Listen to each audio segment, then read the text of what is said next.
16절을 우리 한 목소리로 읽겠습니다. 1절에서 6절까지 같이 읽습니다. 그러므로 남을 심판하는 사람이여 그대가 누구이든지 죄가 없다고 변명할 수 없습니다. 그대는 남을 심판하는 일로 결국 자기를 정죄하는 셈입니다. 남을 심판하는 그대도 똑같은 일을 하고 있기 때문입니다. 하나님의 심판이 이런 일을 하는 사람들에게 공정하게 내린다는 것을 우리는 압니다. 이런 일을 하는 사람들을 심판하면서 스스로 그런 일을 하는 사람이요 그대는 하나님의 심판을 피할 수 있을 줄로 생각합니까? 아니면 하나님께서 인자하심을 베푸셔서 그대를 인도하여 회개하게 하신다는 것을 알지 못하고 오히려 하나님의 풍성하신 인자하심과 너그러우심과 오래 참으심을 업심여기는 것입니까? 그대는 완고하여 회개할 마음이 없으니 하나님의 공정한 심판이 나타날 진노를 스스로 쌓아올리는 것입니다. 하나님께서는 각 사람에게 그가 한 대로 갚아주실 것. 우리 11절을 같이 읽습니다. 하나님께서는 사람을 차별함이 없이 대하시기 때문입니다. 또 16절입니다. 이런 일은 내가 전하는 복음대로 하나님께서 그리스도를 내세우셔서 사람들이 감추고 있는 비밀들을 심판하실 그때에 드러날 것입니다. 아멘. 자리에 앉겠습니다. 왜 하나님의 심판은 공정한가? 왜 하나님의 심판은 공정합니까? 이런 제목으로 함께 은혜를 나누고자 합니다. 경찰의 과잉 진압으로 흑인 조지 플로이드가 사망하자 미국 전역과 전 세계에 인종차별 반대 시위가 확산되고 있죠. 이것을 촉발시킨 것은 어린 소녀가 찍은 영상 때문입니다.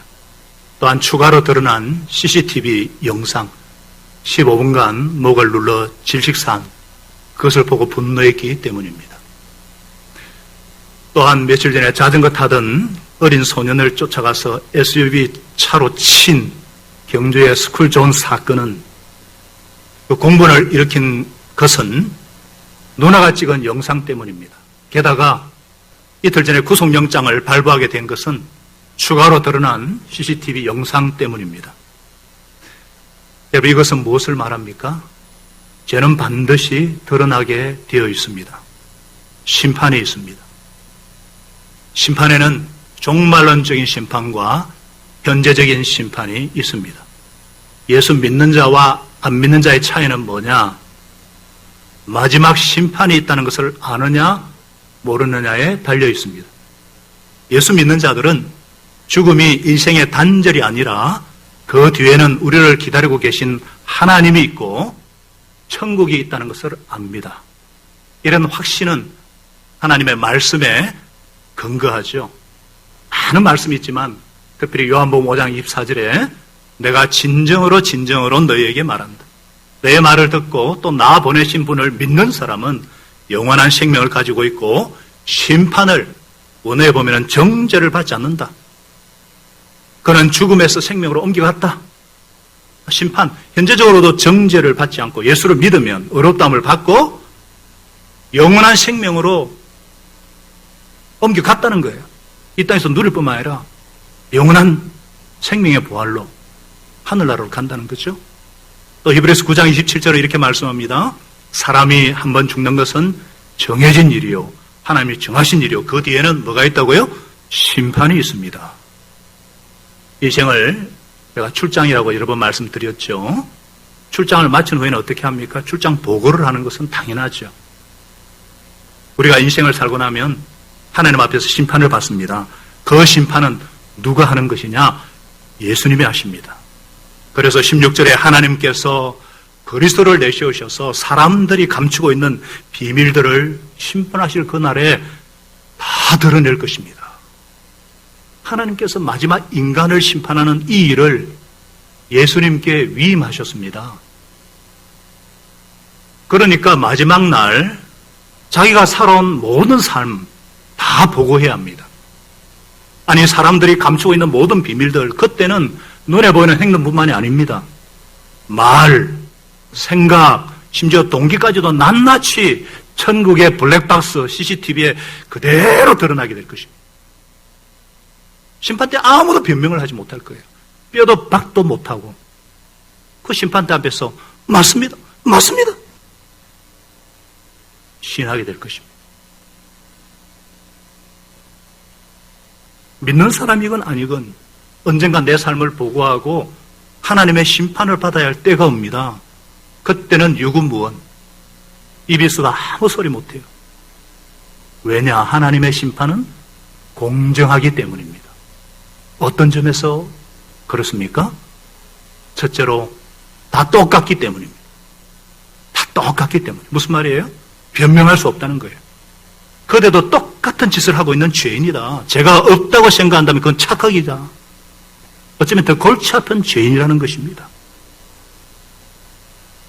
자, 우리가 지난주에 말씀을 통해서 인간의 그 흉악한 죄와 그런 죄악을 향해 진노하시는 하나님의 진노가 어떻게 나타나는가 우리가 들으면서 막 섬찟섬찟했습니다. 그래, 참 세상에 악한 사람들도 많아. 어떻게 저런 짓을.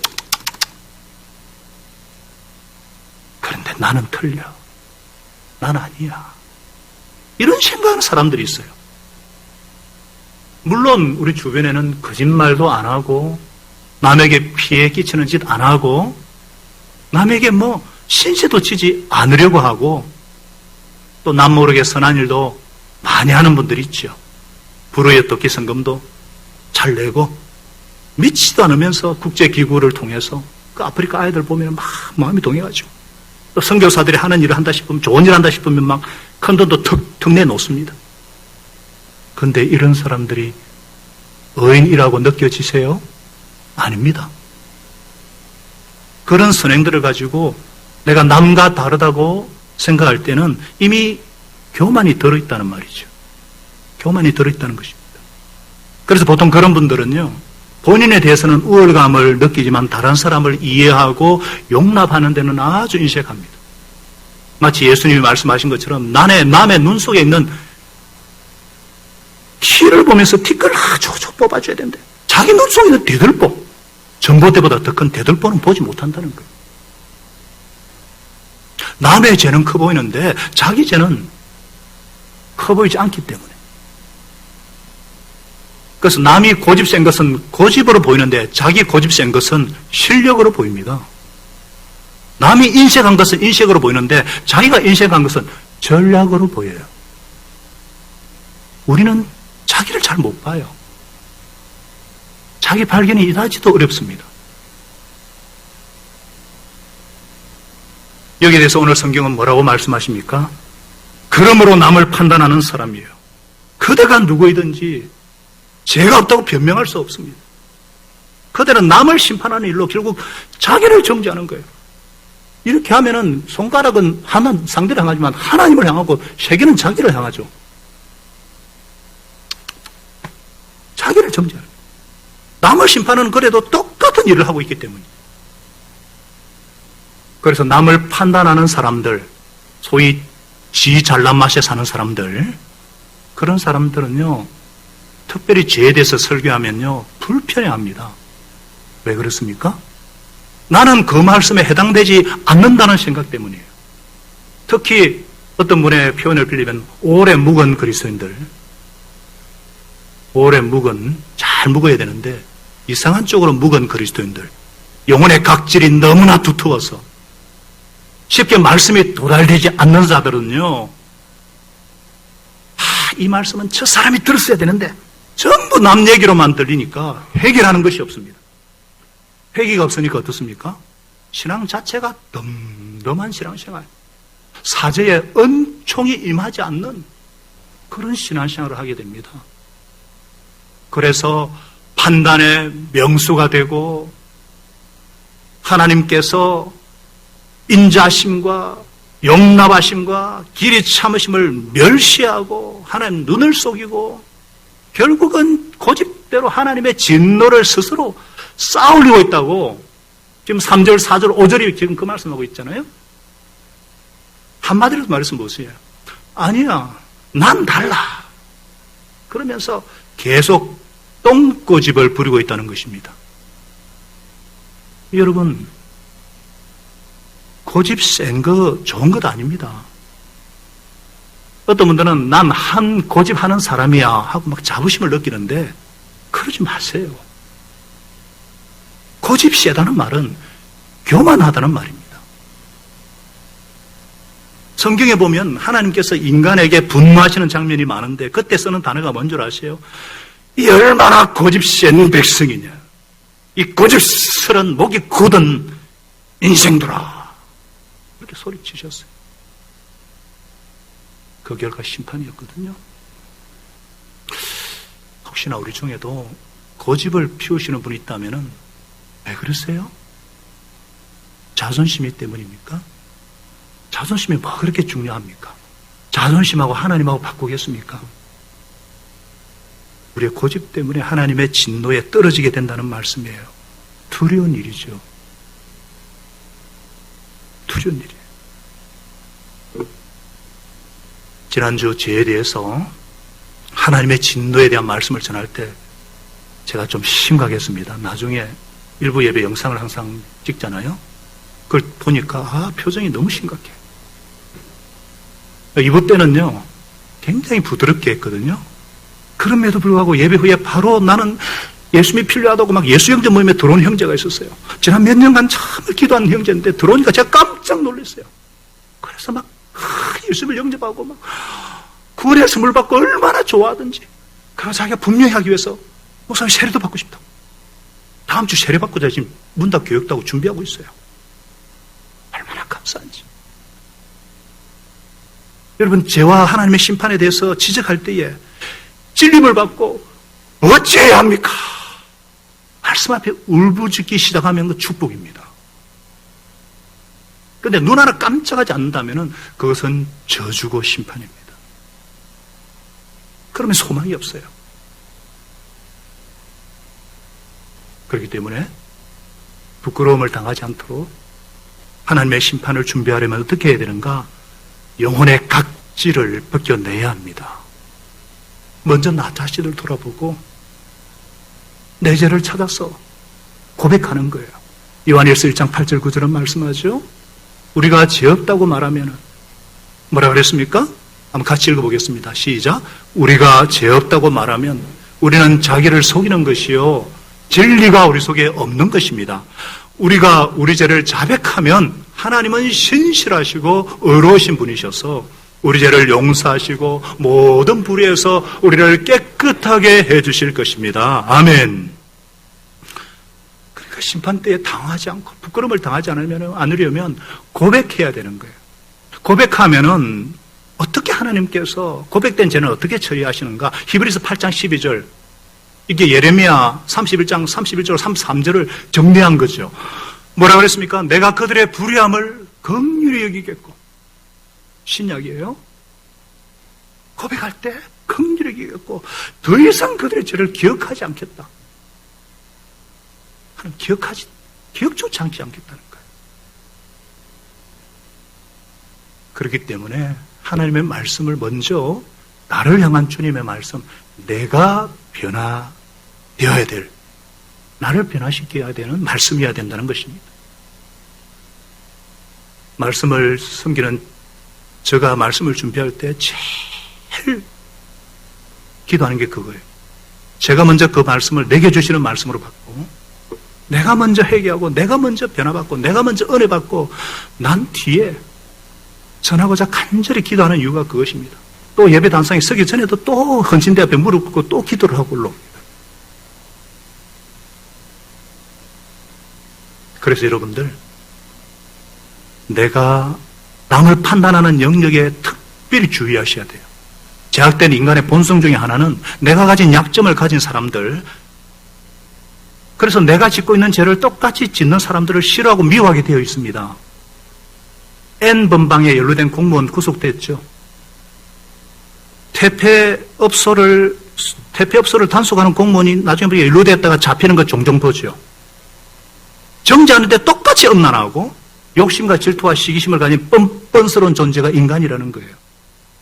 그래서 자꾸 교만한 사람이 내 눈에 띄면 내 삶에 교만이 없는가 살펴봐야 돼요. 돈 있는 부자들 거들먹거리는 거 꼴 보기 싫을 때 내 속에 돈 욕심이 없는가 살펴봐야 돼요. 내가 무엇을 가지고 분개하고 무엇을 가지고 심판하는가, 내 뿌리 깊은 재성과 문제와 연결되어 있다는 것입니다. 그래서 겉으로 드러나지 않았다고 도덕적으로 좀 선하다고 안심하지 마십시오. 아무리 버텨도 하나님의 심판을 벗어날 수가 없습니다. 그래서 우리가 해야 될 일은 하나님께서 너는 죄인이다 할 때 내가 왜 죄인입니까? 대들지 말고, 예, 맞습니다. 내가 죄인입니다. 인정하는 것입니다. 동의하는 것입니다. 이것이 하나님 앞에서 인간이 해야 될 도리입니다.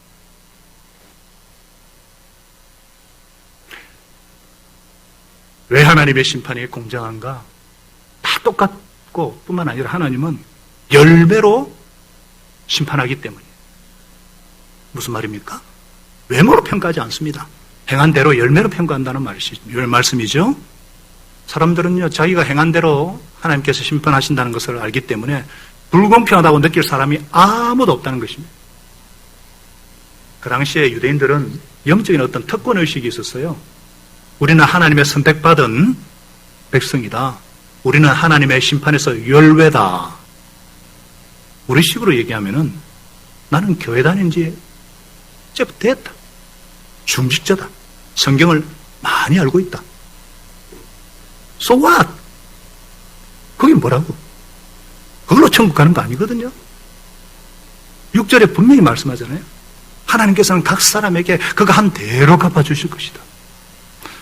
이 말을 자칫하면은 행함으로 구원받는다 오해할 수 있는데 아닙니다. 그 말씀이 아니에요. 인간은 누구든지 오직 믿음으로만 구원받습니다. 이 말씀의 참된 진리는 뭐냐? 참된 믿음이 있으면 걸맞는 행동이 따른다는 것입니다. 참된 믿음에는 반드시 그에 상응하는 행동이 따르게 되어 있다는 것입니다. 마치 금요일 목장을 하다가 우리 진짜 오래간만에 우리 토요일날 우리 야유회 갑시다. 그랬는데 일기예보 보니까 토요일 오후에 폭풍을 온대요. 비가 온다는 것을 믿었으면 취소해야지. 강의했다면 예보 믿지 않는 거죠. 똑같습니다. 우리가 믿는지 안 믿는지 어떻게 아는가? 행함으로, 근거가 행함을 본다는 거예요.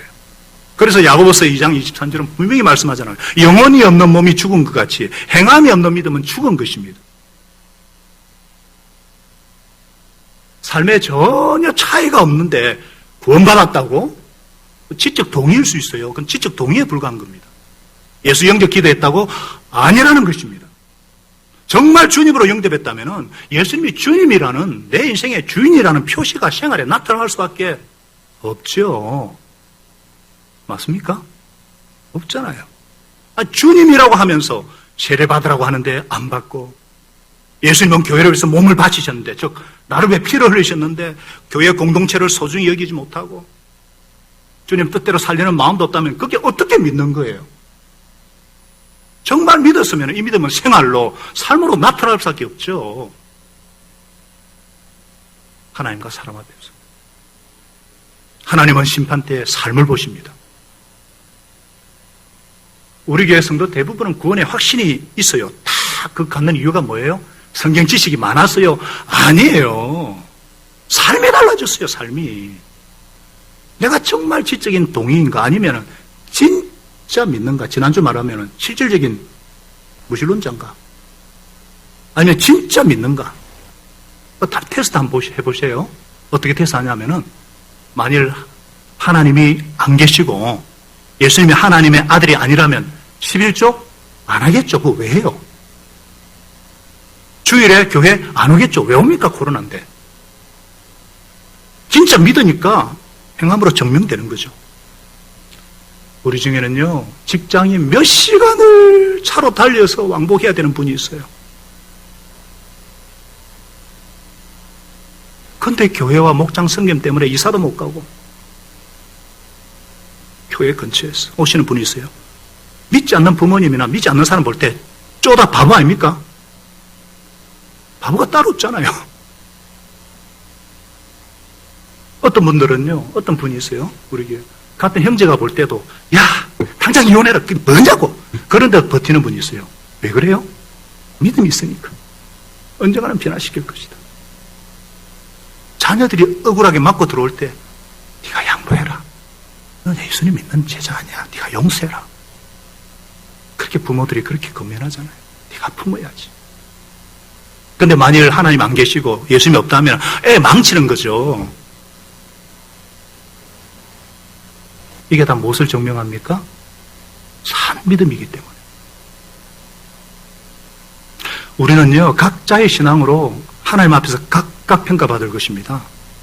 그래서 7절에 우리 한번 같이 읽어보겠습니다. 7절 시작. 참으면서 선한 일을 하여 영광과 존귀와 불멸의 것을 구하는 사람에게는 영원한 생명을 주시고, 그러니까 내 인생의 목적이 하나님의 영광을 구하는 삶이에요. 하나님 말씀대로 순종하는 삶에는 영광, 하나님의 임재, 하나님이 함께 하시는 초자인 역사가 그 삶에 나타난다는 거예요. 내가 봐도 그렇고 이웃이 봐도 그렇습니다. 저 사람 하나님이 함께 하신다. 존귀, 하나님이 너무 자랑스러워하셔요. 이웃에게 존경받는 삶을 살게 하십니다. 불멸, 영원한 생명이죠. 이거는 죽지 않는, 영원히 죽지 않는 걸 뛰어넘는, 영원히 누리는 기쁨이에요. 그래서 천국을 잔치라 그러죠. 이게 만약 이 땅에서 맛보지 않으면 천국에서 의미가 없습니다. 그래서 10절에는요, 선한 일을 하는 모든 사람에게는 영광과 존귀가, 그 다음에 평강이 들어있어요. 평강을 내리실 것이다. 하나님과 이웃과 더불어 누리는 평화예요. 하나님의 임재와 초자인 역사뿐만 아니라 하나님과 이웃과 더불어 행복한 삶을 사는 관계에서 오는 이 행복, 할렐루야.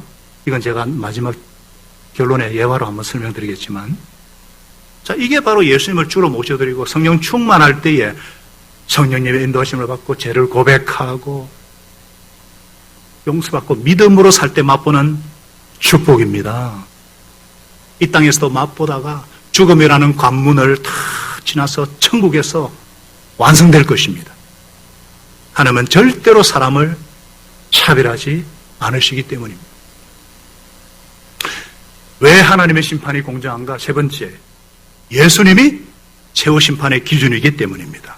무슨 말입니까? 하나님께서 예수님께 심판의 권한을 위임하셨어요. 요한복음 3장 35, 36절은 이렇게 말씀하죠.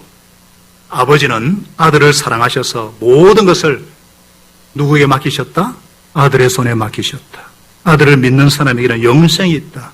아들에게 순종하지 않는 사람은 생명을 얻지 못하고 도리어 하나님의 진노를 산다. 예수님이 하신 말씀이에요. 그리고 십자가에 죽으시고 부활하신 예수님은 하늘과 땅의 모든 권세를 가지신 분, 심판의 권세를 가지신 분이십니다. 그 당시 로마 교회는요, 유대인에게만 하나님을 아는 특권을 준 것은 불평하다. 이방인들이 많았기 때문에. 그럼 불만이 제기되었어요. 사람이 믿음으로만 구원을 받을 수 있다면 하나님을 안다는 것은 정말 엄청난 특권인데 왜 하나님은 특권을 유대인들에게만 주셨느냐? 그러면 하나님을 몰랐던 사람들은 책임이 없는 것 아닌가? 우리 조상들은 어떻게 되었고 이순신 장군은 어떻게 됐고 뭐 말할 수 있죠. 여기에 대해서 바울은 유대인에게는 외적인 규범인 율법 하나님의 계명을 주어줬고 다른 사람에게는 내면에 감추어진 행위 규범인 양심을 주셨기 때문에 그걸 가지고 반론을 제기합니다. 그래서 12절에서 15절의 핵심은 뭐냐? 하나님을 잘 아나 모르나 상관없다는 거예요. 유대인은 율법을 못 지켜서 죄인이고 율법을 알면 뭐합니까? 못 지킨 죄인이고 하나님을 몰랐던 사람은 자기 안에는 양심대로 못 살았기 때문에 죄인이라는 거예요. 누구에게나 하나님의 기준이 딱 주어져 있고 그것에 따라서 죄인이라는 게 드러날 뿐이라는 것입니다. 그렇기 때문에 신자이건 불신자이건 모두 하나님의 진노와 심판 아래 있다. 의인은 없다. 한 사람도 없다. 이게 지금 이 얘기를 지금 2장 3장까지 줄구장창 하고자 하는 거예요. 그래서 오직 예수를 믿어야만 구원을 받습니다. 예수님이 심판의 기준이에요. 하나님의 심판은 그래서 전혀 불공평할 수 없다는 겁니다. 그래서 16절에 결론적으로 선언합니다. 우리 16절을 다시 한번 읽읍시다. 16절 시작.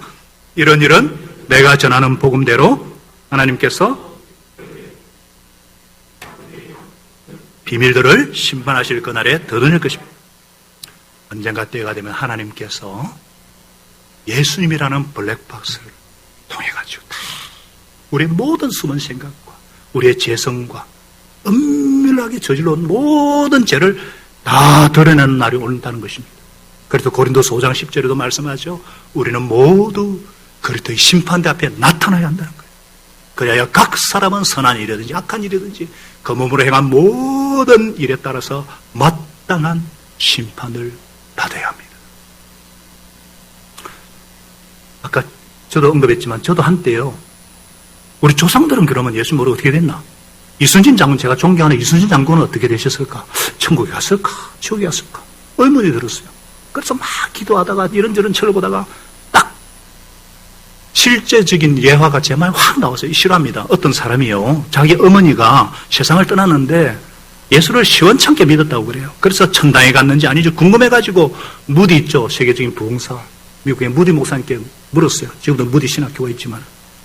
무디 목사님이 대답하기를 나는 전도는 참 많이 했습니다만은 예수님 앞에 있는 그 생명책, 요한계시록 19장 20장에 나오죠. 생명책. 그 생명책은 제가 들여다본 일이 없어서 잘 모르겠습니다. 그러나 내가 아는 한 가지, 난 아는 것은 예수를 믿으면 누구든지 구원을 받는다는 것입니다. 아직도 무슨 말인지 모르겠어요? 예수님의 최후 심판의 기준이라는 거예요. 그래서 지금 여러분들 은혜의 시대에 살고 있는 줄 믿으시기 바랍니다. 예수를 누구든지 예수님을 주로 고백해야 되는 거예요.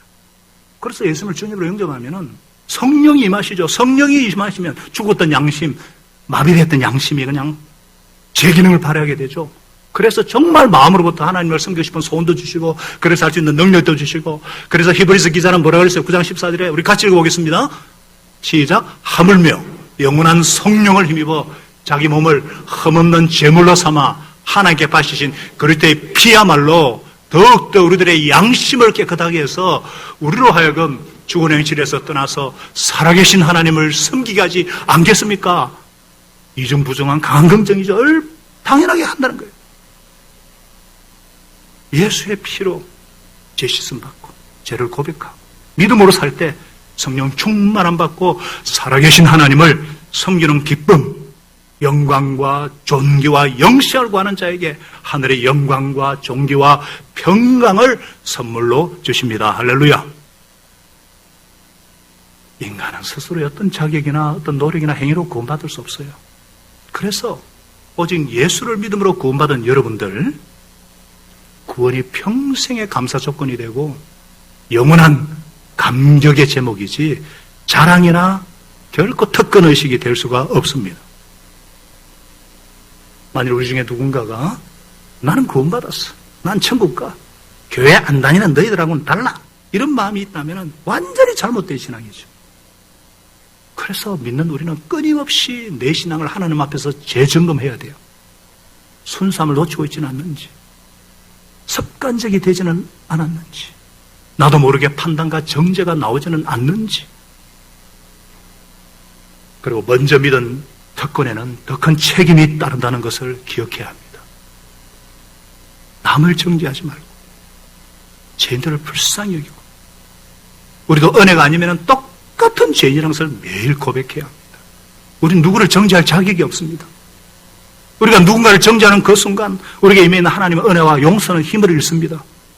우리는 누구를 정죄할 자격은 없고 다만 사랑해야 될 책임만 있습니다.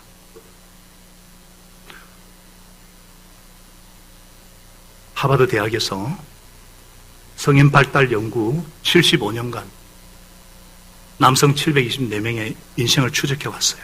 무엇이 가장 행복하게 하는가? 그들의 직업, 직장생활, 건강상태 간에 설문했어요. 38년부터 보스턴의 빈민가에부터 하버드 대학생에 이르기까지 그렇게 연구를 해가지고, 이게 지금 4년 전에 연구 결과가 다 나온 건데, 그때까지 60여 명이 720년 아직 생존하고 있고, 그 중에 90여 명이 연구에 참석하고 있고, 그 아내와 함께 2,000여 명이 넘은 자손들까지 연구한 결과가 수만 페이지가 나와 있어요.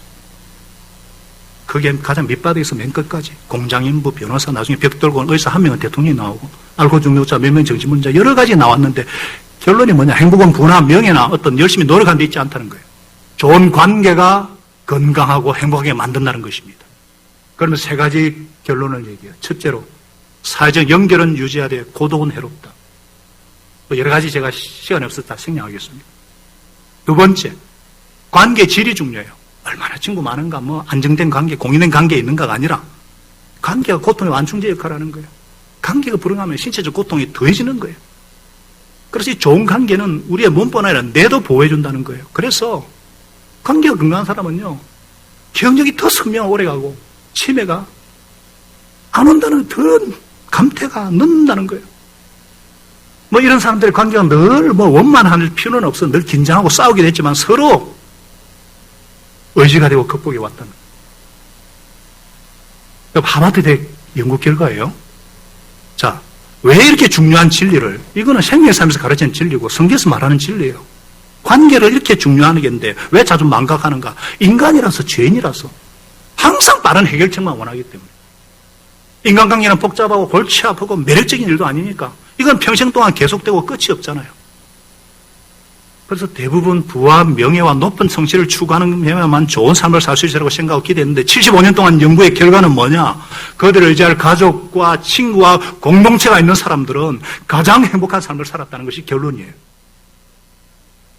질문합니다. 도전합니다. 20대가 많으시고 40대, 50대가 많으신데 20대, 50대의 관계에 공을 들인다는 것은 뭐냐? 당장 스마트폰, TV 화면 끄시고 대화하셔야 돼요. 가족과 대화하셔야 되고 목장 식구들이 만나 대화를 해야 돼요. 시간이 없어요. 인생은 짧아요. 다투고 뭐 사과하고 가슴앓이하고 뭐 네가 그랬냐 내가 그랬냐 해명할 요구할 시간이 없어요. 오직 사랑할 시간만 있을 뿐이에요. There is only time for loving. 그것도 순간일 뿐이에요. 좋은 관계가 좋은 삶을 만듭니다. 하나님과의 관계, 이웃과의 관계. 일부 예배 마칠 때에 언제나 하나님 앞에 재헌신하는 목자, 목녀가 있어요. 항상 부족함을 느껴요. 주의 긍휼이 필요한 자는 인식이 있습니다. 누가 진짜 선생이고 누가 지도자입니까? 제일 회개 많이 하고 제일 잘 섬기는 자가 진정한 지도자입니다. 콜롬비아 대학교에 스티븐 오포드 교수가 그리스도의 리더십이란 뭐냐? 꿇은 무릎과 젖은 눈과 깨어진 심장이 있다 그랬어요. 더 많이 무릎을 꿇읍시다. 그리고 우리 자신과 우리 자녀와 우리 시대의 죄악을 판단하기보다 더 많이 울어야 돼요. 그리고 깨어진 심장을 가지고 겸손한 자에게 긍휼을 베풀어 주시는 분이 바로 우리 주님이시기 때문에 바울이 전한 복음이나 우리가 믿고 자랑하는 복음은 오직 예수님의 은혜로만 구원받는 것입니다. 십자가의 복음, 은혜의 복음, 이 복음을 더 사랑하고 더 자랑하고 더 의지하고 그래서 하나님과의 관계 가운데 하나님의 사랑을 실천해 나감으로 우리가 이 땅에서도 풍성한 은혜를 누리고 마지막 심판대 앞에서도 떳떳하고 당당한 그런 저와 여러분 되게 하시기를 예수님의 이름으로 축원합니다. 기도합니다. 하나님 아버지, 하나님의 심판은 반드시 있습니다. 그 하나님의 심판은 공정합니다. 먼저 믿은 사람이건 아니건 우리 주님은 중심을 보시고 마지막 블랙박스 앞에 다 드러날 것입니다. 하나님은 차별이 없습니다. 그렇기 때문에 참고 선을 행하고 예수를 믿고 정말 그 믿음으로 살아낼 때에 이 땅에서도 하나님의 사랑을 실천해 나가는 바람으로 풍성한 은혜를 누릴 뿐 아니라 심판대 앞에서도 떳떳하고 당당한 그런 삶을 살게 하시리라 믿습니다. 아버지 하나님, 먼저 나 자신의 영혼의 각질을 벗겨 주시옵소서. 하나님 앞에 내 모든 생각과 눕고 일었으며 안전까지 다 하시는 주님 앞에서 주님과 날마다 단독자로 서게 하셔서 주님 앞에 나를 고백하고 또 주님의 말씀 앞에서 나를 돌아보고 열매를 보고 심판하실 하나님 앞에서 예수 그리스도가 최종 심판의 기준을 알고 얼마만큼 내가 예수님과 동행하는 삶을 살고 있는가. 거기 가운데 아직도 예수님을 지적인 동의 정도만 알고 있다면 정말 내 삶의 주님으로 모시게 하시고 주님 말씀에 순종하게 하여 주시옵시고, 이제 사랑할 시간도 부족한데, 순간인데 하나님과 바른 관계, 나와 너 이웃과의 바른 관계를 맺어가는 저희들 되도록 주님이 도와주시옵소서. 이 복음의 능력, 복음의 은혜를 자랑하고 사랑하고 전하는 우리 교회, 우리 공동체 되게 하여 주시옵소서. 예수님 이름으로 간절히 기도합니다. 아멘.